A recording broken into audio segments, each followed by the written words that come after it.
ಒಬ್ಬ ವ್ಯಕ್ತಿ ಬ್ರೇಕಪ್ ಆಗೋಗಿರೋದ್ರಿಂದ ತುಂಬಾನೇ ಬೇಜಾರನ್ನ ಮಾಡ್ಕೊಂಡು ಸಾಯೋದಿಕ್ಕಾಗಿನೇ ಬಂದ್ಬಿಡ್ತಾನೆ.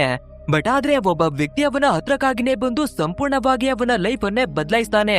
ಅಂದ್ರೆ 5 ವಿಭಿನ್ನವಾಗಿರುವ ಸ್ಟೋರಿಗಳನ್ನ ಹೇಳಿ ಸಂಪೂರ್ಣವಾಗಿ ಅವನ ಲೈಫ್ ಅನ್ನೇ ಬದಲಾಯಿಸುವ ಒಂದು ಕ್ರೇಜಿ ಮೂವಿಯನ್ನ ನೋಡ್ತಾ ಇದೀವಿ. ಹಾಗಿದ್ರೆ ಆ ಸ್ಟೋರಿಗಳಾದ್ರೆ ಏನು, ಏನಕ್ಕಾಗಿ ಹೇಳ್ತಾ ಇದ್ದಾನೆ ಅಂಡ್ ಆ ವ್ಯಕ್ತಿ ಯಾರು ಅಂತ ನಾವು ತಿಳ್ಕೋಬೇಕು ಅಂದ್ರೆ ಈ ಮೂವಿಯನ್ನ ಕೊನೆವರೆಗೂ ನೋಡ್ಬೇಕು. ಅಂದಾಗೆ ಮೂವಿಯ ಹೆಸರು ಬಂದು ವೋವೆಲ್ಸ್ ಅಂತ. ಅದೇ ವೋವೆಲ್ಸ್ ಅಲ್ಲಿ AEIOU ಅನ್ನುವ 5 ಲೆಟರ್ಗಳಿದಾವೆ ಅಲ್ವಾ.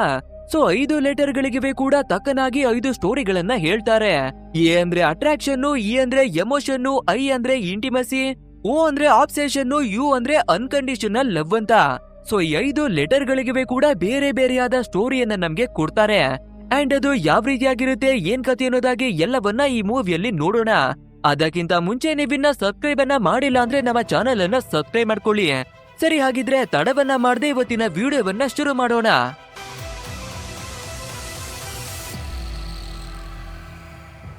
ಓಪನಿಂಗ್ ಸೀನ್ ನಲ್ಲಿ ಒಬ್ಬ ಯಂಗಾದ ಹುಡುಗನನ್ನ ನಾವು ನೋಡ್ಬೇಕಾದ್ರೆ ಯಾವ್ದೋ ವಿಷಯಕ್ಕೆ ಸೂಸೈಡ್ ಅನ್ನ ಮಾಡ್ಕೊಳ್ಳೋದಿಕ್ಕಾಗಿನೇ ಬಂದಿರ್ತಾನೆ.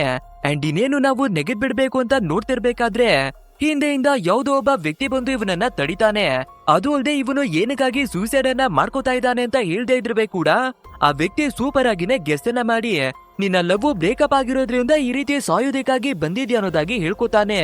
ಇದನ್ನ ಕೇಳುವ ಹುಡುಗ ಸ್ವಲ್ಪ ಶಾಕ್ ಆಗಿ ಈ ವಿಷಯ ನಿಮ್ಗೆ ಹೇಗೆ ಗೊತ್ತಾಯ್ತು ಅಂತ ಕೇಳ್ಬೇಕಾದ್ರೆ, ಲೋ ತಮ್ಮ, ನಾನು ಮುಖವನ್ನ ನೋಡಿ ಎಲ್ಲವನ್ನೂ ಕೂಡ ಅರ್ಥ ಮಾಡ್ಕೋತೀನಿ ಅಂತ ಹೇಳಿ ನಿನ್ನ ಲೈಫ್ ಬದಲಾಗ್ಬೇಕು ಅಂದ್ರೆ ನಾನು ಹೇಳುವ ಸ್ಟೋರಿಗಳನ್ನ ಕೇಳುವಂತ ಸ್ಟೋರಿಯನ್ನ ಶುರು ಮಾಡ್ತಾನೆ. ಅದ್ರಲ್ಲಿ ಮೊದಲನೇ ಸ್ಟೋರಿ ಬಂದು ಗೋಪಾಲ್ ಅನ್ನುವ ಒಬ್ಬ ವ್ಯಕ್ತಿಯದ್ದು. ಅಂಡ್ ಈ ಗೋಪಾಲ್ನ ಬಗ್ಗೆ ಹೇಳ್ಬೇಕು ಅಂದ್ರೆ 50 ವರ್ಷಗಳು ಆಗ್ತಾ ಇದ್ರೆ ಕೂಡ ಇನ್ನವೇ ಇವನು ಮದುವೆಯನ್ನ ಮಾಡ್ಕೊಂಡಿಲ್ಲ. ಯಾಕಂದ್ರೆ ಇಲ್ಲಿವರೆಗೂ ಇವನ ಫ್ಯಾಮಿಲಿಗೋಸ್ಕರನೇ ಕಷ್ಟವನ್ನ ಪಟ್ಟು ಇವನ ಜೀವನವನ್ನ ತ್ಯಾಗ ಮಾಡಿದಾನೆ. ಅಂಡ್ ಸದ್ಯದಲ್ಲಿ ನೋಡೋದಾದ್ರೆ ಒಂದು ಲೈಬ್ರರಿಯನ್ನ ಇಟ್ಟು ನಡೆಸಿ ಬರ್ತಿದ್ದಾನೆ. ಇದ್ರ ಮೇಲೆ ನಮ್ಗೆ ಮದ್ವೆ ಆಗೋದಿಲ್ಲ ಅಂತ ಆಸೆಯನ್ನವೇ ಕೂಡ ಬಿಟ್ಬಿಡ್ತಾನೆ. ಬಟ್ ಆದ್ರೆ ರೆಗ್ಯುಲರ್ ಆಗಿ ಇವನ ಲೈಬ್ರರಿಗೆ ಬರುವ ಒಬ್ಬ ವ್ಯಕ್ತಿ ನಿನಗೋಸ್ಕರ ಒಂದು ಹುಡುಗಿಯನ್ನ ನೋಡಿದೀನಿ, ಒಮ್ಮೆ ನೋಡು ಅನ್ನೋದಾಗಿನೇ ಹೇಳ್ಕೊತಾನೆ. ಅಂಡ್ ಅದು ಅಲ್ಲದೆ ನಿನ್ನ ಫೋಟೋವನ್ನವೇ ಕೂಡ ಹುಡುಗಿಗೆ ಕಳಿಸ್ಬೇಕಾದ್ರೆ ನೀನು ಓಕೆ ಆಗಿದ್ಯಂತೆ. ಸೊ ನೀನಿವಾಗ ಒಪ್ಪಿದ್ರೆ ಇಬ್ಬರ ಮದ್ವೆಯನ್ನವೇ ಕೂಡ ಮಾಡೋಣ ಅನ್ನೋದಾಗಿನೇ ಹೇಳ್ಕೋಬೇಕಾದ್ರೆ ಅದಕ್ಕೆ ಗೋಪಾಲು ಈ ವಯಸ್ಸಿನಲ್ಲಿ ನನ್ನನ್ನ ಮದ್ವೆ ಆಗೋದಿಕ್ಕೆ ಯಾರ್ ತಾನೇ ಒಪ್ಕೋತಾರೆ, ಅಂಡ್ ಮದ್ವೆ ಆದ್ರೂ ಕೂಡ ಅದು ಚೆನ್ನಾಗಿರೋದಿಲ್ಲ, ಬೇಡ ಅನ್ನೋದಾಗಿನೇ ನಿರಾಕರಿಸ್ತಾನೆ. ಅದಕ್ಕೆ ಆ ವ್ಯಕ್ತಿ ಕೂಡ ಅಟ್ಲೀಸ್ಟ್ ಅವಳ ಪ್ರೊಫೈಲ್ ಅನ್ನ ಓಪನ್ ಮಾಡಿ ಅವಳ ಜೊತೆ ಮಾತನಾದ್ರೂ ಆಡು, ನಿನ್ಗೆ ಇಷ್ಟ ಇಲ್ಲ ಅಂದ್ರೆ ಮದುವೆಯನ್ನ ಆಗ್ಬೇಡ ಅನ್ನೋದಾಗಿನೇ ಹೇಳ್ಕೊತಾನೆ. ಸೊ ಅದಕ್ಕೆ ಗೋಪಾಲ್ ಕೂಡ ಸರಿ ಓಕೆ ಅನ್ನೋದಾಗಿ ಪ್ರೊಫೈಲ್ ಅನ್ನ ಓಪನ್ ಮಾಡಿ ಚಾಟಿಂಗ್ ಮಾಡೋದಿಕ್ಕೆ ಶುರುವನ್ನ ಮಾಡ್ಕೋತಾನೆ. ಅಂಡ್ ಯಾವಾಗ ಹುಡುಗಿ ಫೋಟೋವನ್ನ ನೋಡ್ತಾನೋ ಒಂದು ಕ್ಷಣಕ್ಕೆನೆ ಶಾಕ್. ಯಾಕಂದ್ರೆ ಆ ಹುಡುಗಿ ಬೇರೆ ಯಾರಿವೆ ಅಲ್ಲ, ಸ್ಕೂಲ್ ಟೈಮ್ ನಲ್ಲಿ ಇವನು ಲವ್ ಅನ್ನ ಮಾಡಿ ಬರ್ತಿದ್ದ ಹುಡುಗಿನೇ. ಅಂಡ್ ಇವನ ಸ್ಕೂಲ್ ಟೈಮು ಯಾವ ರೀತಿ ಇತ್ತು ಅಂತ ಒಂದು ಫ್ಲಾಶ್ ಬ್ಯಾಕ್ ಅನ್ನ ತೋರಿಸ್ತಾರೆ. ಅಂಡ್ ಈ ಗೋಪಾಲ್ಗೆ ಮೀನಾ ಅನ್ನುವ ಹುಡುಗಿ ತುಂಬಾನೇ ಇಷ್ಟವಾಗಿರೋದ್ರಿಂದ ಅವಳನ್ನ ನೋಡೋದಿಕ್ಕೆ ಅಂತಾನೆ ಸ್ಕೂಲಿಗಾಗಿನೇ ಬರ್ತಿರ್ತಾನೆ. ಅಂಡ್ ಒಂದು ದಿನ ಅವಳ ಸೈಕಲ್ ಬಿ ಕೂಡ ಪಂಚರ್ ಆಗ್ಬೇಕಾದ್ರೆ ಅವಳಿಗೆ ಹೆಲ್ಪ್ ಅನ್ನ ಮಾಡಿಕೊಟ್ಟಿರ್ತಾನೆ. ಅಂಡ್ ಇವನಿಗೆ ಇದ್ದ ಆಸೆ ಏನು ಅಂದ್ರೆ ಅವಳನ್ನ ಸೈಕಲ್ ಮೇಲೆ ಕೂರಿಸ್ಕೊಂಡು ಊರೆಲ್ಲ ಸುತ್ತಾಡಿ ಬರ್ಬೇಕು ಅನ್ನೋದಾಗಿ. ಬಟ್ ಆದ್ರೆ ಇವನಿಗೆ ಧೈರ್ಯ ಬರ್ದೇ ಇರೋದ್ರಿಂದ ಯಾವತ್ತೂ ಕೂಡ ಅವಳ ಹತ್ರವಾಗಿ ಕೇಳೋದಿಲ್ಲ. ಅಂಡ್ ಮೀನಾಗವೇ ಕೂಡ ಗೋಪಾಲು ನಮ್ಮನ್ನ ಇಷ್ಟವನ್ನ ಪಡ್ತಾ ಇದ್ದಾನೆ ಅಂತ ಚೆನ್ನಾಗಿನೇ ಗೊತ್ತಿರುತ್ತೆ. ಸೊ ಇವನು ಯಾವಾಗ್ಲೂ ಕೂಡ ಅವಳಿಗೆ ಕಾಳನ್ನ ಹಾಕೊಂಡು ಲವ್ನ ಮಾಡೋದಿಕ್ಕೆ ನೋಡ್ತಿರ್ಬೇಕಾದ್ರೆ ಈ ವಿಷಯ ಗೋಪಾಲ್ ಅವನ ತಾಯಿಗೆನೆ ಗೊತ್ತಾಗ್ಬಿಡುತ್ತೆ. ಆದ್ರಿಂದ ಮದರು ಸೀದಾ ಇವನ ಹತ್ರಕ್ಕಾಗಿನೇ ಬಂದು, ನಿನ್ನ ತಂದೆಯವರು ತೀರೋಗಿ ಹಲವಾರು ವರ್ಷಗಳೇನೆ ಆಗೋಗಿದೆ. ಅಂಡ್ ಇವಾಗ ನಿನ್ಗೆ ಇಬ್ಬರು ತಂಗಿಯರುವೆ ಕೂಡ ಇರೋದ್ರಿಂದ ಸಂಪೂರ್ಣವಾಗಿ ಮನೆ ಜವಾಬ್ದಾರಿಯನ್ನ ತಗೊಂಡು ಅವರ ಮದ್ವೆಯನ್ನುವೆ ಕೂಡ ಮಾಡ್ಬೇಕು ಅನ್ನೋದಾಗಿ ಹೇಳ್ಕೊತಾರೆ.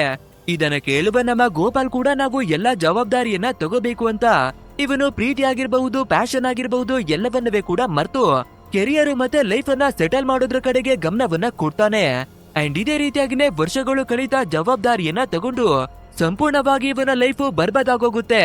ಸೊ ಇವಾಗ ಪ್ರೆಸೆಂಟ್ ನಲ್ಲಿ ನೋಡ್ಬೇಕಾದ್ರೆ ಗೋಪಾಲ್ ಕೂಡ ಮೀನಾ ಅವಳ ಜೊತೆ ಭೇಟಿ ಮಾಡೋದಿಕ್ಕಾಗಿ ರೆಡಿ ಆಗ್ತಾನೆ. ಅಂಡ್ ಅದೇ ರೀತಿಯಾಗಿ ಇಬ್ರು ಕೂಡ ಒಂದು ಕೆಫೆನಲ್ಲಿ ಮೀಟ್ ಆಗ್ಬೇಕಾದ್ರೆ ಆ ಮೀನಾಗವೇ ಕೂಡ ಇವಾಗ ಸರಿಸುಮಾರು 50 ವರ್ಷಗಳು ಆಗೋಗಿದೆ. ಅಂಡ್ ಇವಳು ಏನನ್ನ ಹೇಳ್ಕೊತಾಳೆ ಅಂದ್ರೆ, ನಾನು ಆಲ್ರೆಡಿ ಒಂದು ಮದ್ವೆಯನ್ನಾಗಿ ಡಿವೋರ್ಸ್ ಆಗ್ಬಿಟ್ಟಿದೆ. ಸೊ ಈ ವಯಸ್ಸಿನಲ್ಲಿ ನನ್ಗೆ ಯಾವ ಮದ್ವೆನುವೇ ಬೇಡ, ಏನುವೇ ಬೇಡ ಅಂತ ಸೈಲೆಂಟ್ ಆಗಿನೇ ಇದ್ದೆ. ಬಟ್ ಆದ್ರೆ ನನ್ನ ಫ್ರೆಂಡು ತುಂಬಾನೇ ಫೋರ್ಸ್ ಅನ್ನ ಮಾಡಿ ನಿನ್ನ ಪ್ರೊಫೈಲ್ ಬಗ್ಗೆ ಹೇಳ್ಬೇಕಾದ್ರೆ ನಿಮ್ಮನ್ನ ನೋಡೋದಿಕ್ಕಾಗಿನೇ ಬಂದೆ ಅನ್ನೋದಾಗಿ ಹೇಳ್ಕೊತಾಳೆ. ಅದಕ್ಕೆ ನಮ್ಮ ಗೋಪಾಲ್ ಕೂಡ ನಾನುನುವೆ ಎಲ್ಲ ಆಸೆಗಳನ್ನ ಬಿಟ್ಬಿಟ್ಟಿದೆ, ಆದ್ರೆ ಲೈಬ್ರರಿಗೆ ಬರುವ ಒಬ್ಬ ಫ್ರೆಂಡು ಇದೇ ರೀತಿಯಾಗಿನೇ ಹೇಳ್ಬೇಕಾದ್ರೆ ನಾನು ಕೂಡ ಬಂದೆ ಅನ್ನೋದಾಗಿನೇ ಹೇಳ್ಕೊಂಡು ಇಬ್ರುವೆ ಒಬ್ಬರನ್ನೊಬ್ಬರು ಇಷ್ಟವನ್ನ ಪಟ್ಟು ಮದ್ವೆನ ಆಗೋದಿಕ್ಕಾಗಿನೇ ಒಪ್ಕೋತಾರೆ. ಅಂಡ್ ಇಲ್ಲಿಗೆ ಸ್ಟೋರಿಯನ್ನ ಕಂಪ್ಲೀಟ್ ಮಾಡಿ ಆ ವ್ಯಕ್ತಿ ಕೂಡ ಈ ಹುಡುಗನಿಗೆ ಎಲ್ಲವನ್ನ ಅರ್ಥ ಮಾಡಿಸ್ತಾನೆ. ನೋಡಪ್ಪ, ಆಸೆಗಳನ್ನ ಬಿಟ್ಟು ಅವರ ಲೈಫ್ ಅನ್ನ ನಡೆಸ್ತಾ ಇದ್ರೆ ಕೂಡ 50 ವರ್ಷಗಳ ನಂತರವಾಗಿ ಅವರಿಗೆ ಒಂದು ಹೊಸ ಜೀವನ ಕೂಡ ಸಿಕ್ಕಿದೆ. ಸೊ ಹೀಗಿರ್ಬೇಕಾದ್ರೆ 20 ವಯಸ್ಸಿನಲ್ಲೇ ಏನಕ್ಕೆ ನೀನು ಪ್ರಾಣವನ್ನ ತ್ಯಾಗ ಮಾಡ್ತಿದ್ಯಾ? ನಿನ್ನ ಲೈಫ್ ಕೂಡ ಮುಂದೆ ಸರಿ ಹೋಗ್ಬಹುದು ಅಲ್ವಾ? ಸೊ ನಿನ್ನ ಪ್ರಾಣವನ್ನ ಕಾಪಾಡ್ಕೊಂಡು ಜೀವನದಲ್ಲಿ ಮುಂದುವರಿಯೋದಾಗಿನೇ ಹೇಳ್ಕೊತಾನೆ. ಇದನ್ನ ಕೇಳುವ ಹುಡುಗ ಕೂಡ ಸರಿ ಓಕೆ ಅನ್ನೋದಾಗಿ ನಿರ್ಧಾರವನ್ನ ಬದಲಾಯಿಸ್ತಾನೆ. ಆದ್ರೆ ಆ ವ್ಯಕ್ತಿ ಆ ಜಾಗವನ್ನ ಬಿಟ್ಟು ಯಾವಾಗ ಹೋಗ್ತಾನೋ, ಈ ಹುಡುಗ ಮತ್ತೆ ಸೂಸೈಡ್ ಅನ್ನ ಮಾಡ್ಕೊಳ್ಳೋದಿಕ್ಕಾಗಿನೇ ಬಂದ್ಬಿಡ್ತಾನೆ. ಅಂಡ್ ಅದೇ ರೀತಿಯಾಗಿನೇ ಕೆಳಗಡೆ ಕೂಡ ಬೀಳ್ತಾನೆ. ಬಟ್ ಆದ್ರೆ ಇವನು ಸಾಯೋದಿಲ್ಲ, ಬದಲಾಗಿ ಮತ್ತೆ ಯಾವ ಜಾಗದಲ್ಲಿ ನಿಂತಿದ್ನೋ ಅದೇ ಜಾಗದಲ್ಲಿ ಬಂದು ನಿಂತಿದ್ದಾನೆ. ಸೊ ಇದರಿಂದ ಶಾಕ್ ಆಗುವ ಹುಡುಗ ಮತ್ತೆ ಹಿಂದೆ ತಿರುಗಿ ನೋಡ್ಬೇಕಾದ್ರೆ ಆ ವ್ಯಕ್ತಿ ಬಂದು ನಿಂತಿರ್ತಾನೆ. ಇದ್ರರ್ಥ ಆ ವ್ಯಕ್ತಿ ನಾರ್ಮಲ್ ಆದ ಮನುಷ್ಯನಲ್ಲ, ಬದಲಾಗಿ ವಿಶೇಷ ಶಕ್ತಿಗಳಿರುವ ವ್ಯಕ್ತಿ. ಸೊ ಯಾರ್ ನೀನು, ನನ್ನ ಹಿಂದೆ ಏನಕ್ಕೆ ಬಿದ್ದಿದ್ಯಾ ಅನ್ನೋದಾಗಿ ನಮ್ಮ ಹುಡುಗ ಕೂಡ ಕೇಳ್ಬೇಕಾದ್ರೆ, ನಾನೊಂದ್ ರೀತಿಯಲ್ಲಿ ನೋಡೋದಾದ್ರೆ ಒಬ್ಬ ದೇವ್ರು. ಅಂಡ್ ಅದು ಅಲ್ಲದೆ ಮೀನಾ ಮತ್ತೆ ಗೋಪಾಲ ಅನ್ನುವ ಇಬ್ಬರ ಸ್ಟೋರಿಯನ್ನ ಹೇಳ್ದೆ ಅಲ್ವಾ, ಅವರು ಬೇರೆ ಯಾರಿವೆಲ್ಲ ಸ್ವಂತ ನಿನ್ನ ತಂದೆ ತಾಯಿಗಳೇ. ಹೌದು, ಕೇವಲ ನಾನು ಹೆಸರನ್ನ ಬದಲಾಯಿಸಿ ಅವರ ಸ್ಟೋರಿಯನ್ನ ಹೇಳ್ದೆ ಅಷ್ಟೇ. ಅಂಡ್ ಅದು ಅಲ್ಲದೆ ಅವರಿಬ್ಬರುವೆ ಭೇಟಿಯನ್ನ ಮಾಡೋದಿಕ್ಕಾಗಿ ಅವರ ಫ್ರೆಂಡ್ಗಳು ಸಜೆಸ್ಟ್ ಅನ್ನ ಮಾಡಿದ್ರು ಅಲ್ವಾ, ಆ ಫ್ರೆಂಡ್ಗಳವೇ ಕೂಡ ನಮ್ಮ ಲೋಕದ ದೇವತೆಗಳೇ. ಅವರಿಬ್ಬರನ್ನುವೆ ಒಂದು ಮಾಡೋದಿಕ್ಕಾಗಿನೇ ಭೂಮಿಗೆ ಇಳಿದು ಬಂದಿದ್ರು ಅನ್ನೋದಾಗಿ ಹೇಳ್ಕೊತಾನೆ. ಅಂಡ್ ಇವಾಗ ನಿನ್ಗೆ ಎರಡನೇ ಸ್ಟೋರಿಯನ್ನ ಹೇಳ್ತೀನಿ ಕೇಳು ಅನ್ನೋದಾಗಿ ಮತ್ತೊಂದು ಸ್ಟೋರಿಯನ್ನ ಶುರು ಮಾಡ್ತಾನೆ. ಅದ್ರಲ್ಲಿ ಮೊದಲು ನಮ್ಗೆ ಏನನ್ನ ಹೇಳ್ತಾರೆ ಅಂದ್ರೆ, ಒಬ್ಬ ಹುಡುಗ ಕಾವ್ಯ ಅನ್ನುವ ಒಂದು ಹುಡುಗಿಯನ್ನ ತುಂಬಾನೇ ಪ್ರೀತಿಯನ್ನ ಮಾಡಿ ಬರ್ತಿದ್ದ. ಬಟ್ ಆದ್ರೆ ಅವಳ ಕಥೆಯನ್ನ ಅವರೇನೆ ಮುಗಿಸ್ಬಿಟ್ಟ ಅನ್ನೋದಾಗಿ ಹೇಳ್ಕೊತಾರೆ. ಅಂಡ್ ಅದೇ ರೀತಿಯಾಗಿ ಆ ಸ್ಟೋರಿ ಏನು ಅನ್ನೋದಾಗಿ ತೋರಿಸ್ತಾರೆ ನೋಡಿ. ಅಂದ್ರೆ ನಾವಿವಾಗ ರಾಘವ್ ಅನ್ನುವ ಒಬ್ಬ ವ್ಯಕ್ತಿಯನ್ನ ನೋಡ್ತೀವಿ. ಅಂಡ್ ಇವನ ಬಗ್ಗೆ ಹೇಳ್ಬೇಕು ಅಂದ್ರೆ ಇವನೊಬ್ಬ ಫೋಟೋಗ್ರಾಫರು ಮತ್ತೆ ಮೂವಿ ರಿವ್ಯೂ ಅನ್ನ ಮಾಡೋನು. ಸೊ ಇವನು ಜಾಸ್ತಿಯಾಗಿ ಕ್ರೈಮ್ ಥ್ರಿಲ್ಲರ್ ಮೂವಿಗಳನ್ನ ನೋಡಿ ಆ ಮೂವಿ ಬಗ್ಗೆ ರಿವ್ಯೂ ಅನ್ನ ಕೊಟ್ಟು ಅದನ್ನ ಪೋಸ್ಟ್ ಅನ್ನ ಮಾಡ್ತಿರ್ತಾನೆ. ಅಂಡ್ ಇದನ್ನ ಕಾವ್ಯ ಅನ್ನುವ ಒಂದು ಹುಡುಗಿ ಕೂಡ ನೋಡ್ಬೇಕಾದ್ರೆ, ಮೂವಿ ನೋಡೋದ್ರಲ್ಲಿ ನಮ್ಮಿಬ್ಬರ ಟೇಸ್ಟ್ ಒಂದೇ ರೀತಿಯಾಗಿ ಇದೆ ಅನ್ನೋದಾಗಿ ಇವನ ಜೊತೆ ಮೆಸೇಜ್ ಚಾಟ್ ಅನ್ನ ಮಾಡೋದಿಕ್ಕೆ ಶುರುವನ್ನ ಮಾಡ್ಕೋತಾಳೆ. ಇದೇ ರೀತಿಯಾಗಿ ಇನ್ನವೇ ಕೂಡ ಕ್ಲೋಸ್ ಆಗ್ಬೇಕಾದ್ರೆ ಮೀಟ್ ಆಗೋದಿಕ್ಕಾಗவே ಕೂಡ ಕರೀತಾರೆ.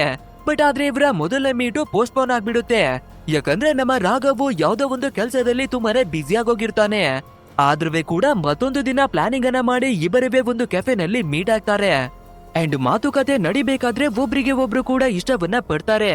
ಸೊ ಈ ರಾಘವ್ ಹೇಳಿ ಕೇಳಿ ಒಬ್ಬ ಫೋಟೋಗ್ರಾಫರ್ ಅಲ್ವಾ, ಸೊ ಕಾವ್ಯ ಅವಳಿಗೆ ನನ್ನ ಫೋಟೋಗ್ರಾಫಿಯನ್ನ ಮಾಡೋದಿಕ್ಕೆ ಮಾಡೆಲ್ ಆಗ್ತೀಯಾ, ಪ್ರಾಪರ್ ಆಗಿ ನಿನ್ಗೆ ಪೇಮೆಂಟ್ ಅನ್ನವೇ ಕೂಡ ಕೊಡ್ತೀನಿ ಅನ್ನೋದಾಗಿ ಕೇಳ್ಕೋಬೇಕಾದ್ರೆ ಕಾವ್ಯ ಕೂಡ ಸರಿ ಓಕೆ ಅನ್ನೋದಾಗಿನೇ ಒಪ್ಕೋತಾಳೆ. ಅಂಡ್ ಅದೇ ರೀತಿಯಾಗಿ ಫೋಟೋ ಶೂಟ್ ಅನ್ನ ಮಾಡೋದಿಕ್ಕಾಗಿ ರಾಘವ್ ಅವನ ಮನೆಗಾಗಿನೇ ಬರ್ತಾರೆ. ಅಂಡ್ ಮೊದಲೇ ಬಾರಿ ಇವರಿಬ್ಬರಿವೆ ಪ್ರೈವೇಸಿಯಾಗಿ ಮೀಟ್ ಆಗಿರೋದ್ರಿಂದ ತುಂಬಾನೇ ರೊಮ್ಯಾನ್ಸ್ ಅನ್ನ ಮಾಡ್ಕೊಂಡು ಇಬ್ರು ಕೂಡ ಇಂಟಿಮೇಟ್ ಆಗ್ತಾರೆ. ಆ ನಂತರ ಇನ್ನವೇ ಕೂಡ ರೊಮ್ಯಾಂಟಿಕ್ ಆಗಿ ಫೋಟೋಗಳನ್ನ ತೆಗಿಬೇಕು ಅಂತ ಒಂದು ಪ್ಲಾಸ್ಟಿಕ್ ಕವರ್ ಅನ್ನ ತಂದು ಕಾವ್ಯ ಅವಳ ಮೇಲೆ ಹಾಕೋದಿಕ್ಕಾಗಿನೇ ನೋಡ್ತಾನೆ. ಅಂಡ್ ಇದೇ ರೀತಿ ಫೋಟೋವನ್ನ ತೆಗಿತಿರ್ಬೇಕಾದ್ರೆ ಆ ಕವರ್ ಅನ್ನ ಕಟ್ಟೋದಿಕ್ಕಾಗಿ ಟ್ರೈ ಅನ್ನ ಮಾಡಿ ಫೈನಲ್ ಆಗಿ ಅದನ್ನ ಕಟ್ಟಿ ಮಾಡುತ್ತಾನೆ. ಇದರಿಂದ ಕಾವ್ಯಗೆ ಉಸಿರಾಡೋದಕ್ಕೆ ಕೂಡ ತೊಂದರೆಯಾಗಿ ನನ್ನ ಉಸಿರು ಕಟ್ತಾ ಇದೆ, ದಯವಿಟ್ಟು ಇದನ್ನ ಓಪನ್ ಮಾಡು ಅಂತ ಕೇಳ್ಕೊಂಡ್ರೆ ಕೂಡ ಇವನು ಕಟ್ಟಿರುವ ಹಗ್ಗವನ್ನ ತೆಗೆಯೋದಿಕ್ಕಾಗಿ ನೋಡಲ್ಲ, ಬದಲಾಗಿ ಇನ್ನವೇ ಕೂಡ ಟೈಟ್ ಆಗಿ ಕಟ್ಟೋದಿಕ್ಕಾಗಿನೇ ನೋಡ್ತಾನೆ. ಅಂಡ್ ಫೈನಲ್ ಆಗಿ ಇವಳು ಉಸಿರಿ ಕಟ್ಟಿ ಅದೇ ಜಾಗದಲ್ಲಿ ತೀರಿ ಹೋಗ್ಬಿಡ್ತಾಳೆ. ಸೊ ಇವಾಗ ಈ ರಾಘವ್ ಕೂಡ ಡೆಡ್ ಬಾಡಿಯ ಜೊತೆಯಾಗಿ ಮಾತಾಡೋದಿಕ್ಕಾಗಿನೇ ನೋಡ್ತಾನೆ. ನೀನು ಯಾವತ್ತವೇ ಕೂಡ ನನ್ಗೆ ಯಾವ ರೀತಿಯಾದ ಮೂವಿಗಳು ಇಷ್ಟ ಅಂತ ಕೇಳಲೇ ಇಲ್ಲ. ಒಂದ್ ವೇಳೆ ಕೇಳಿದ್ರೆ ನಾನು ಮೊದ್ಲೇನೆ ನಿನ್ಗೆ ಎಲ್ಲವನ್ನ ಹೇಳ್ತಿದ್ದೆ. ನಾನು ಯಾವ ರೀತಿಯಾಗಿರುವ ಸೈಕೋ ಅನ್ನೋದಾಗಿ ಅಂತ ಹೇಳ್ಕೊತಾನೆ. ಆಕ್ಚುಲ್ ಆಗಿ ಹೇಳ್ಬೇಕು ಅಂದ್ರೆ ಈ ರಾಘವ್ ಬಂದು ಒಬ್ಬ ಸೀರಿಯಲ್ ಕಿಲ್ಲರ್. ಸೊ ಇವನು ಕ್ರೈಮ್ ಥ್ರಿಲ್ಲರ್ ಮೂವಿಗಳನ್ನ ನೋಡ್ತಾ ಇದ್ದದ್ದೇ ಆ ಮೂವಿಯಲ್ಲಿ ಯಾವ ರೀತಿಯಾದ ಕೊಲೆಗಳನ್ನ ಮಾಡ್ತಾರೆ ಅಂತ ತಿಳ್ಕೊಂಡು ಅದೇ ರೀತಿಯಾಗಿ ಯಾವ್ದಾದ್ರೂ ಬಕ್ರಗಳನ್ನ ಕರ್ಕೊಂಡು ಅವರ ಕಥೆಯನ್ನವೇ ಕೂಡ ಮೂವಿಯಲ್ಲಿ ಕೊಲೆಯನ್ನ ಮಾಡಿರುವ ಹಾಗೇನೆ ಇವರ ಕಥೆಯನ್ನವೇ ಕೂಡ ಮುಗಿಸೋದು. ಅಂಡ್ ಇಲ್ಲಿವರೆಗೂ ಇವನು ಎಷ್ಟೋ ಜನಗಳ ಕಥೆಯನ್ನವೇ ಕೂಡ ಮುಗಿಸಿ ಪ್ರತಿಯೊಬ್ಬರ ಲೀಸ್ಟ್ ಅನ್ನವೇ ಕೂಡ ಒಂದು ಬುಕ್ಕಿನಲ್ಲಿ ಬರ್ದು ಮಾಡಿಕೊಂಡಿದ್ದಾನೆ. ಸೊ ಇವನ ಸೈಕೋ ಲೆವೆಲ್ ಯಾವ ಲೆವೆಲ್ಗೆ ಇದೆ ಅಂದ್ರೆ, ಒಂದು ಮೂವಿಯನ್ನ ನೋಡೋದು, ಅದರಲ್ಲಿರುವ ಪ್ಯಾಟರ್ನ್ ಅನ್ನ ಫಾಲೋ ಮಾಡಿ ಜನಗಳನ್ನ ಕರ್ಕೊಂಡು ಬಂದು ಅವರ ಕಥೆಯನ್ನ ಮುಗಿಸೋದು, ಇದೇ ರೀತಿಯಾಗಿನೇ ಮಾಡ್ಕೊಂಡು ಬರ್ತಿದ್ದಾನೆ. ಅಂಡ್ ಇದೇ ಶಾಕಿಂಗ್ ನ ಜೊತೆಗೆ ಎರಡನೇ ಸ್ಟೋರಿ ಕೂಡ ಕಂಪ್ಲೀಟ್ ಆಗುತ್ತೆ. ನಂತರ ಇವಾಗ ಮೂರನೇ ಸ್ಟೋರಿ ಬಂದು ವಿಶಾಲ್ ಅನ್ನುವ ಒಂದು ಹುಡುಗನಿಂದ ಶುರುವಾಗುತ್ತೆ. ಅಂಡ್ ಇವನು ಹೆಲ್ಮೆಟ್ ಅನ್ನ ಹಾಕೊಳ್ದಿರಾ ಅದೇ ರೀತಿಯಾಗಿನೇ ಗಾಡಿಯನ್ನ ಓಡಿಸ್ತಿರ್ತಾನೆ. ಅಂಡ್ ಇವಾಗ ಇವನ ಫ್ಲಾಶ್ ಬ್ಯಾಕ್ ಅನ್ನವೇ ಕೂಡ ನಮ್ಗೆ ತೋರಿಸ್ತಾರೆ. ಅಂದ್ರೆ ನಿನ್ನೆ ರಾತ್ರಿ 12 ಗಂಟೆ ಆಗ್ಬೇಕಾದ್ರೆ ಇವನ ಬರ್ಡೇ ಇರೋದ್ರಿಂದ ಇವನ ಹೆಂಡತಿಯಾಗಿರುವ ಅಶ್ವಿನಿ ಇವನಿಗೋಸ್ಕರ ಒಂದು ಸ್ಕೂಟಿಯನ್ನ ತಂದು ಗಿಫ್ಟ್ ಅನ್ನಾಗಿನೇ ಕೊಡ್ತಾಳೆ. ಬಟ್ ಆದ್ರೆ ಇವನಿಗೆ ಸ್ಕೂಟಿಯನ್ನ ಕಂಡ್ರೆ ಒಂದು ಸ್ವಲ್ಪನವೇ ಕೂಡ ಇಷ್ಟವಿರೋದಿಲ್ಲ. ನಮ್ಗೆ ಸ್ಪೋರ್ಟ್ಸ್ ಬೈಕ್ ಅಂದ್ರೇನೆ ಇಷ್ಟ ಅನ್ನೋದಾಗಿ ಹೆಂಡತಿ ಜೊತೆ ಕೂಡ ಬೇಜಾರನ್ನ ಮಾಡ್ಕೋತಾನೆ. ಇದನ್ನ ನೋಡುವ ಅಶ್ವಿನಿ ಕೂಡ ನಿನ್ಗೆ ಮದುವೆಯಾಗಿ ಹೆಂಡತಿಯಾಗಿರುವ ನಾನಿದ್ದೀನಿ, ಹಾಗೆ ನಿನ್ಗೆ ಒಂದು ಮಗು ಕೂಡ ಇದೆ, ಸೊ ಇವಾಗ ನೀನು ನಿನ್ನ ಸೇಫ್ಟಿಯನ್ನವೇ ಕೂಡ ನೋಡ್ಕೋಬೇಕಾಗಿರೋದ್ರಿಂದ ನಿನ್ಗೆ ಈ ಸ್ಪೋರ್ಟ್ಸ್ ಬೈಕ್ ಅನ್ನ ಬಿಟ್ಟು ಸ್ಕೂಟಿಯನ್ನ ತಂದು ಕೊಟ್ಟಿದ್ದೀನಿ ಅನ್ನೋದಾಗಿನೇ ಹೇಳ್ಕೊತಾಳೆ. ಅಂಡ್ ಬೇರೆ ದಾರಿ ಇಲ್ದೆ ಇವನವೇ ಕೂಡ ಸ್ಕೂಟಿ ಕೀ ಅನ್ನ ಈಸ್ಕೊತಾನೆ. ಬಟ್ ಆದ್ರೆ ಇವನ ಸ್ಪೋರ್ಟ್ಸ್ ಬೈಕೆ ಬಂದು ಒಂದು ಕೀಸ್ ಅನ್ನ ಕೊಡ್ತಾನೆ. ಅಷ್ಟೇ ಇದನ್ನ ನೋಡುವ ಅಶ್ವಿನಿ ಇವನು ಯಾವತ್ತೂ ಕೂಡ ಬದಲಾಗಲ್ಲ ಅಂತ ಯೋಚನೆಯನ್ನ ಮಾಡ್ಕೊಂಡು ಬೇಜಾರಿನಲ್ಲಿ ಮನೆ ಒಳಗಡೆಗಾಗಿನೇ ಬಂದ್ಬಿಡ್ತಾಳೆ. ಸೊ ಇದು ವಿಶಾಲ್ಗವೇ ಕೂಡ ರಿಯಲೈಸ್ ಆಗ್ಬೇಕಾದ್ರೆ ಮನೆ ಒಳಗಡೆಗಾಗಿನೇ ಬಂದು ಅಶ್ವಿನಿ ಹತ್ರ ಸಾರಿಯನ್ನ ಕೇಳ್ಕೊಂಡು ಅವಳನ್ನ ಹಗ್ಗನ್ನ ಮಾಡ್ಕೋತಾನೆ. ಅಂಡ್ ಇದೇ ಗ್ಯಾಪ್ ಅಲ್ಲಿ ವಿಶಾಲ್ ಮತ್ತೆ ಅಶ್ವಿನಿ ಇಬ್ಬರವೇ ಕೂಡ ತುಂಬಾನೇ ರೊಮ್ಯಾನ್ಸ್ ಅನ್ನ ಮಾಡ್ಕೋತಾರೆ. ನೆಕ್ಸ್ಟ್ ಡೇ ಮಾರ್ನಿಂಗ್ ಆಗ್ಬೇಕಾದ್ರೆ ಎಲ್ಲರೂ ಕೂಡ ದೇವಸ್ಥಾನಕ್ಕೆ ಬಂದು ಪೂಜೆಯನ್ನ ಮಾಡ್ಸೋದಿಕ್ಕಾಗಿನೇ ರೆಡಿ ಆಗ್ತಾರೆ. ಅಂಡ್ ಅದೇ ರೀತಿಯಾಗಿ ಬರೋದಿಕ್ಕಾಗಿನೇ ನೋಡ್ಬೇಕಾದ್ರೆ ನಮ್ಮ ಅಶ್ವಿನಿ ಮತ್ತೆ ಸ್ಕೂಟಿಯನ್ನ ಎತ್ಕೊಂಡು ಹೋಗೋಣ ಅನ್ನೋದಾಗಿನೇ ಕೇಳ್ಕೊತಾಳೆ. ಆದ್ರೆ ವಿಶಾಲು ಕೊನೆಯದಾಗಿ ನನ್ನ ಸ್ಪೋರ್ಟ್ಸ್ ಬೈಕ್ ಅನ್ನ ಓಡಿಸೋದಿಕ್ಕೆ ಒಂದು ಅವಕಾಶವನ್ನ ಕೊಡು ಅಂತ ಕೇಳ್ಬೇಕಾದ್ರೆ ಬೇರೆ ದಾರಿ ಇಲ್ಲದೆ ಎಲ್ಲರೂ ಕೂಡ ಸ್ಪೋರ್ಟ್ಸ್ ಬೈಕಿನಲ್ಲೇ ಬರ್ತಾರೆ.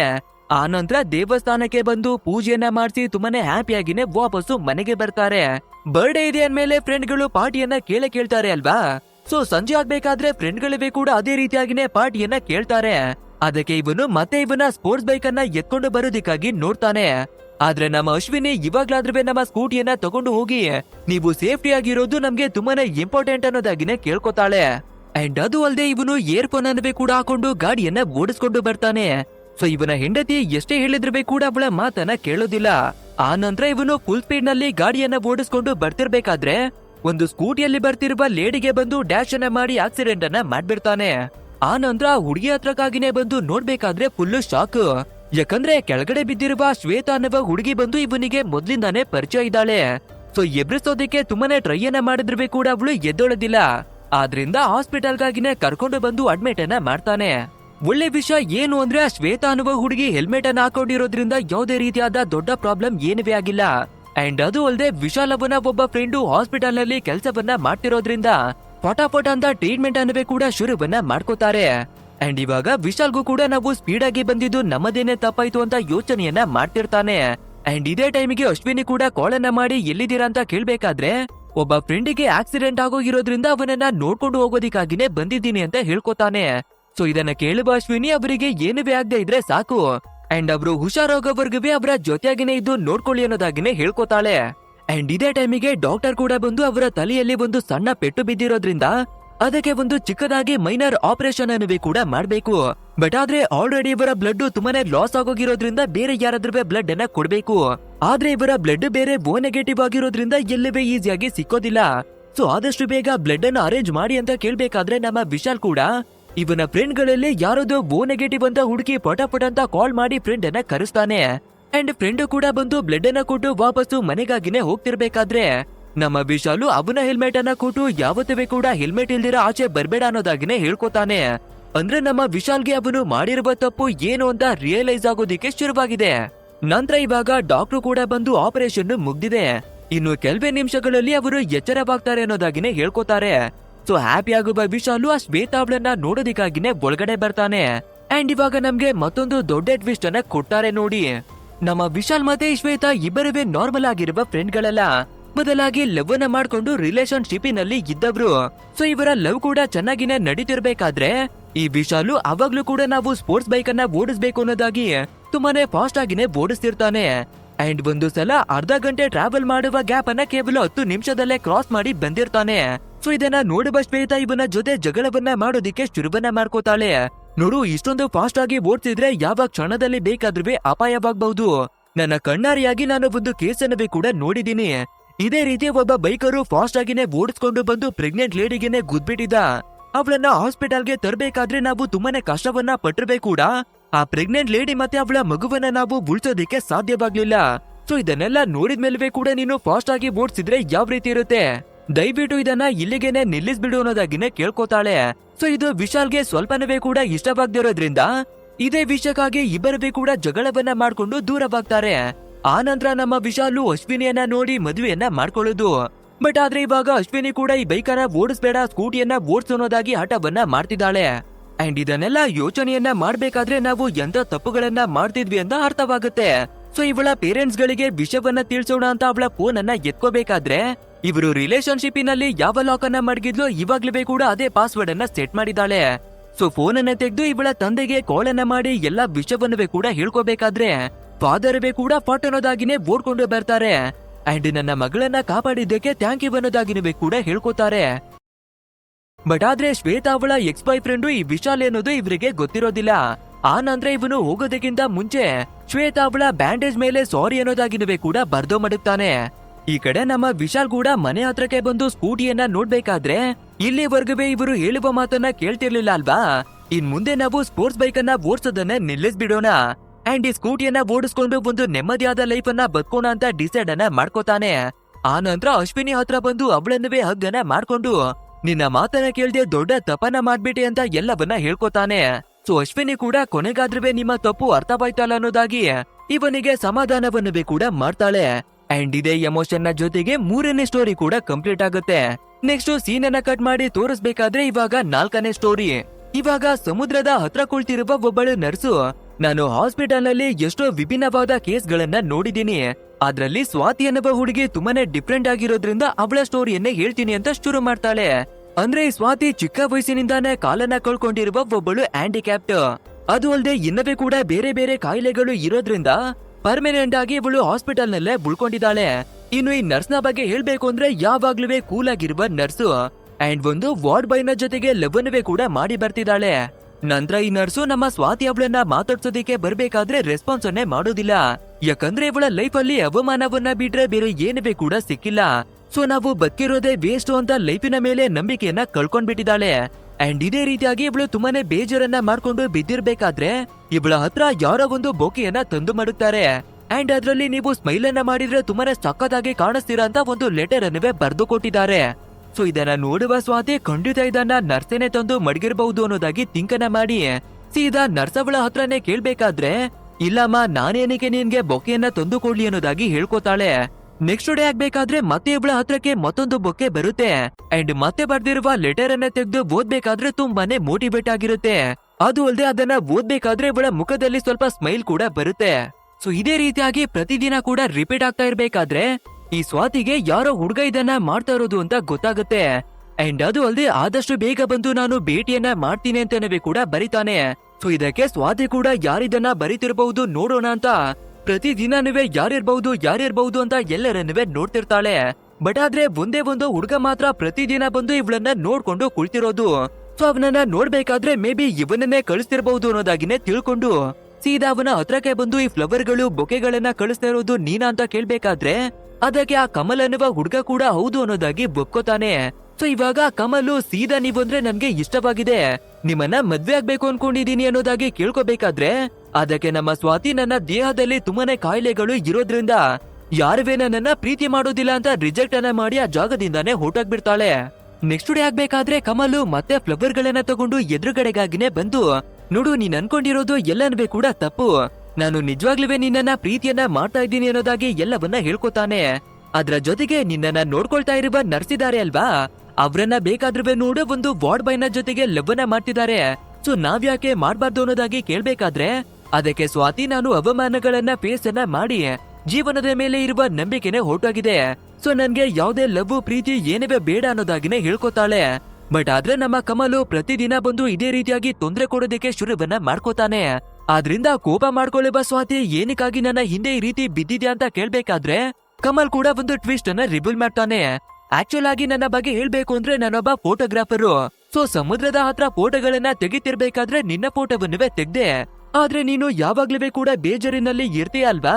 ಸೊ ಏನ್ ಕತೆ ಅಂತ ವಿಚಾರಿಸ್ಬೇಕಾದ್ರೆ ಚಿಕ್ಕ ವಯಸ್ಸಿನಲ್ಲೇ ನೀನು ಜೀವನದಲ್ಲಿ ಸೋತೋಗಿದ್ಯಾ ಅನ್ನೋದು ಗೊತ್ತಾಗಿದೆ. ಅಂತದ್ದು ನಿನ್ನ ಲೈಫ್ ಅಲ್ಲಿ ಏನಾಯ್ತು ಏನ್ ಕತೆ ಅನ್ನೋದಾಗಿ ಇನ್ವೆಸ್ಟಿಗೇಷನ್ ಅನ್ನ ಮಾಡ್ಬೇಕಾದ್ರೆ ಅದೇ ಗ್ಯಾಪ್ ಅಲ್ಲಿ ನನ್ಗೇನೆ ಗೊತ್ತಿಲ್ದಿರ ನಿನ್ನನ್ನ ಪ್ರೀತಿ ಮಾಡೋದಿಕ್ಕೆ ಶುರುವನ್ನ ಮಾಡಿದೀನಿ. ನಿಜವಾಗ್ಲೂ ನಿನ್ನನ್ನ ತುಂಬಾನೇ ಪ್ರೀತಿಯನ್ನ ಮಾಡ್ತಾ ಇದ್ದೀನಿ ಅನ್ನೋದಾಗಿನೇ ಹೇಳ್ಕೋಬೇಕಾದ್ರೆ ಇದನ್ನ ಕೇಳುವ ಸ್ವಾತಿ ನನ್ಗೆ ಪ್ರೀತಿ ಮೇಲೆ ಯಾವುದೇ ರೀತಿಯಾದ ನಂಬಿಕೆ ಇಲ್ಲ, ದಯವಿಟ್ಟು ನನ್ನ ಪಾಡಿಗೆ ನನ್ನನ್ನ ಬಿಟ್ಬಿಡು ಅನ್ನೋದಾಗಿ ಕೇಳ್ಕೋಬೇಕಾದ್ರೆ ನಮ್ಮ ಕಮಲ್ ಕೂಡ ಯಾವುದೇ ರೀತಿ ಫೋರ್ಸ್ ಅನ್ನ ಮಾಡದೆ ಆ ಜಾಗವನ್ನ ಬಿಟ್ಟು ಹೊರಟೋಗ್ಬಿಡ್ತಾನೆ. ನೆಕ್ಸ್ಟ್ ಡೇ ಆಗ್ಬೇಕಾದ್ರೆ ನಮ್ಮ ಸ್ವಾತಿ ಕೂಡ ಕಮಲನ್ನ ನೋಡೋದಿಕ್ಕೆ ಹೊರಗಡೆ ಬರ್ತಾಳೆ. ಬಟ್ ಆದ್ರೆ ಇವತ್ತು ಕಮಲ್ ಕೂಡ ಬಂದಿಲ್ಲ, ಅವನು ಕಳ್ಸಿರುವ ಫ್ಲವರ್ ಗಳಿವೆ ಕೂಡ ಬಂದಿರೋದಿಲ್ಲ. ಸೊ ಇದನ್ನ ನೋಡ್ಬೇಕಾದ್ರೆ ತುಂಬಾನೇ ಬೇಜಾರನ್ನುವೆ ಮಾಡ್ಕೋತಾಳೆ. ಏನಕ್ಕೆ ಇವನು ಬಂದಿಲ್ಲ, ನಾವೇನಾದ್ರೂ ತಪ್ಪನ್ನ ಮಾತಾಡ್ಬಿಟ್ವಾ ಏನ್ ಕತೆ ಅಂತ ಭಯವನ್ನ ಪಟ್ಕೊಂಡು ನರ್ಸ್ ಹತ್ರ ನನ್ಗೆ ಒಂದು ಡೌಟ್ ಇದೆ, ಕ್ವಶನ್ ಅನ್ನ ಕೇಳ ಅನ್ನೋದಾಗಿನೇ ಕೇಳ್ಕೊತಾಳೆ. ಅದಕ್ಕೆ ಆ ನರ್ಸ್ ಕೂಡ ನೀನು ಯಾವತ್ತು ನನ್ನ ಹತ್ರ ಕ್ವಶನ್ ಗಳನ್ನ ಕೇಳ್ತೀಯಾ ಜೀವನದ ಬಗ್ಗೆ ತಿಳ್ಕೊತಿ ಅನ್ನೋದಾಗಿ ನಾನುವೇ ಕೂಡ ಕಾಯ್ತಾ ಇದ್ದೆ. ಸೊ ಅದು ಏನು ಕ್ವಶನ್ ಕೇಳಮ್ಮ ಅನ್ನೋದಾಗಿ ಹೇಳ್ಕೋಬೇಕಾದ್ರೆ ನಮ್ಮ ಸ್ವಾತಿ ಒಂದು ಎಕ್ಸಾಂಪಲ್ ಅನ್ನ ಕೊಟ್ಟು ಕೇಳ್ತಾಳೆ. ಅಂದ್ರೆ ಒಬ್ಬ ವ್ಯಕ್ತಿಗೆ ಹುಟ್ಟಿನಿಂದ ಕಣ್ಣುಗಳು ಕಾಣಿಸೋದಿಲ್ಲ ಅಂದ್ರೆ ಹೇಗೋ ಅಡ್ಜಸ್ಟ್ ಅನ್ನ ಮಾಡ್ಕೋತಾನೆ. ಬಟ್ ಆದ್ರೆ ಕೆಲವು ವರ್ಷಗಳ ಕಾಲ ಕಣ್ಣು ಕಾಣಿಸ್ತಿದ್ದು ಮಧ್ಯದಲ್ಲಿ ಅವನ ಕಣ್ಣುಗಳನ್ನ ಕಿತ್ಕೊಂಡ್ರೆ ಅವನಿಗೆ ತುಂಬಾನೇ ಕಷ್ಟವಾಗುತ್ತೆ ಅಲ್ವಾ. ಸೊ ನನ್ಗೂ ಕೂಡ ಅದೇ ರೀತಿಯಾಗಿನೇ ತುಂಬಾನೇ ನೋವಾಗ್ತಾ ಇದೆ.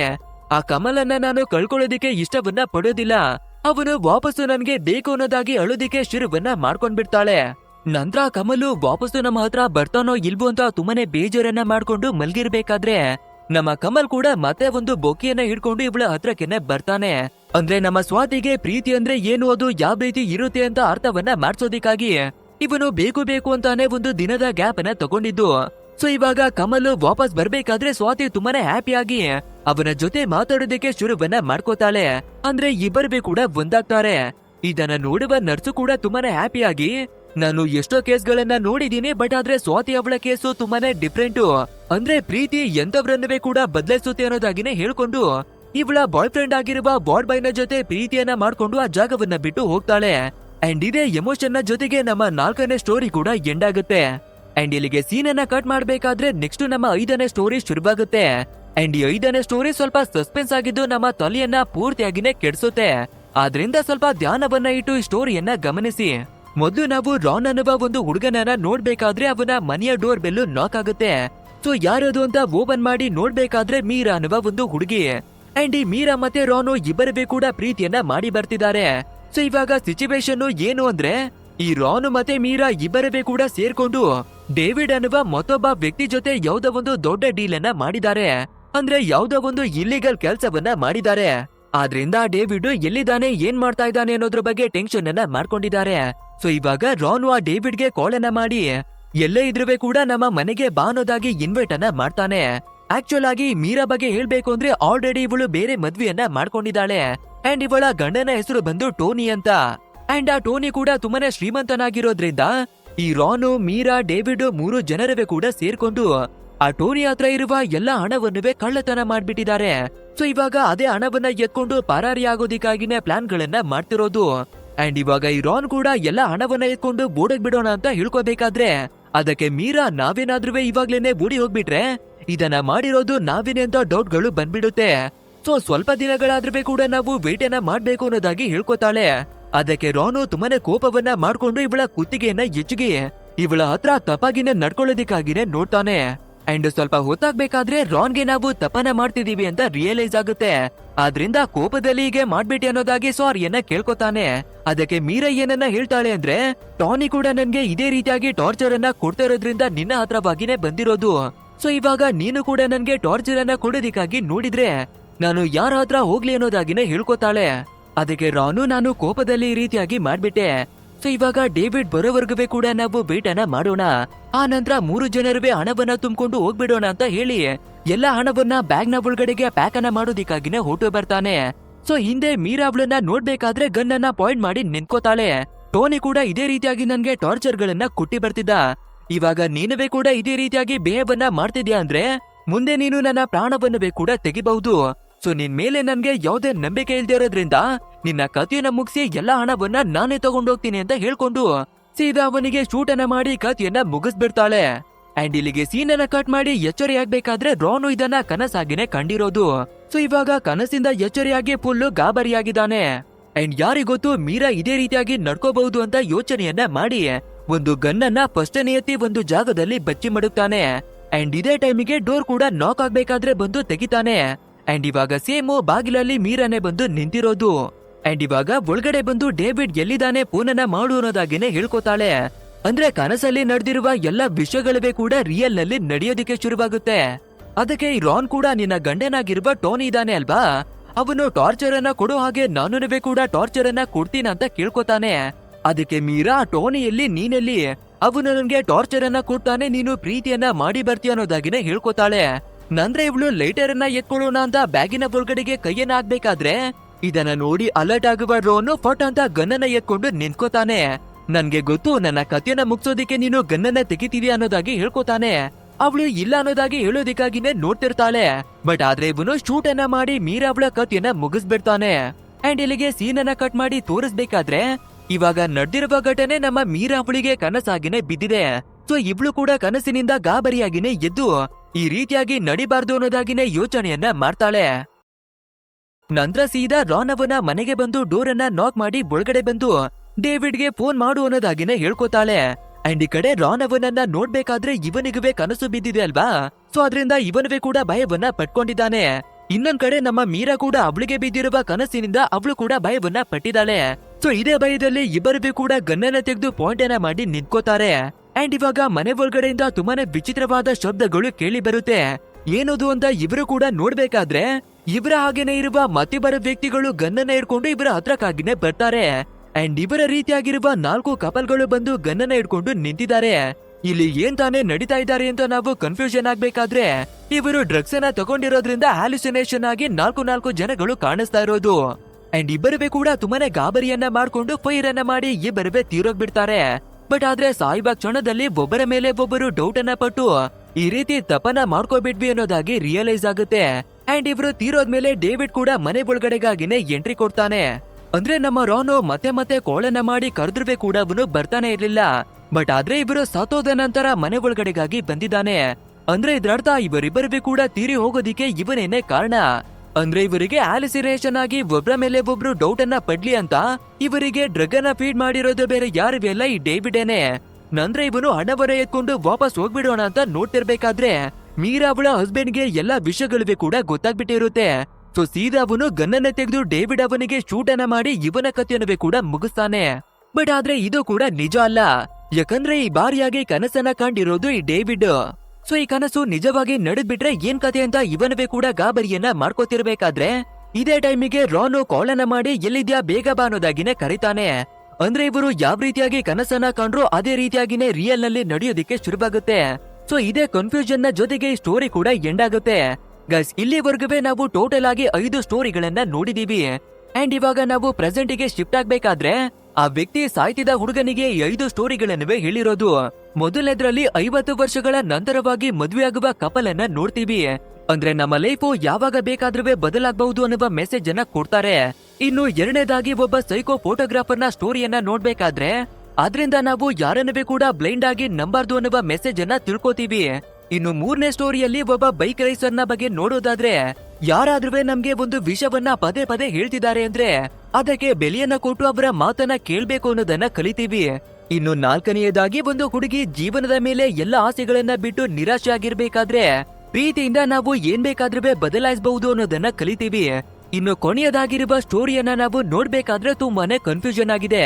ಸೊ ಇದ್ರಲ್ಲಿ ಯಾವ್ದು ನಿಜ ಯಾವ್ದು ಕನಸು ಅನ್ನೋದನ್ನೇ ಕ್ಲಾರಿಫೈ ಆಗಿ ಕೊಡೋದಿಲ್ಲ.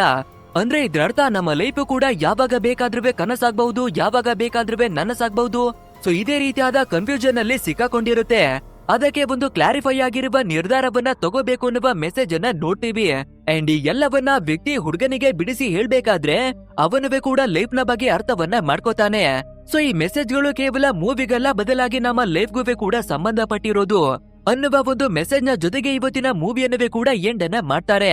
ಗೈಸ್ ಈ ಮೂವಿ ಹೇಗಿತ್ತು ಅಂತ ತಪ್ಪದೆ ನಮ್ಗೆ ಕಮೆಂಟ್ ಮೂಲಕ ತಿಳಿಸಿ. ಹಾಗೆ ವಿಡಿಯೋ ಏನಾದ್ರೂ ಇಷ್ಟವಾಗಿದ್ರೆ ಒಂದು ಲೈಕ್ ಅನ್ನ ಕೊಟ್ಟು ನಮ್ಮ ಚಾನೆಲ್ ಅನ್ನ ಸಬ್ಸ್ಕ್ರೈಬ್ ಮಾಡ್ಕೊಳ್ಳಿ. ಸರಿ ಓಕೆ, ಇಂಥದೇ ಒಂದು ಮಾಸ್ ಆಗಿರುವ ಮತ್ತೊಂದು ಮೂವಿಯಲ್ಲಿ ಮತ್ತೆ ಭೇಟಿಯಾಗೋಣ. So thanks for watching guys and take care of your self.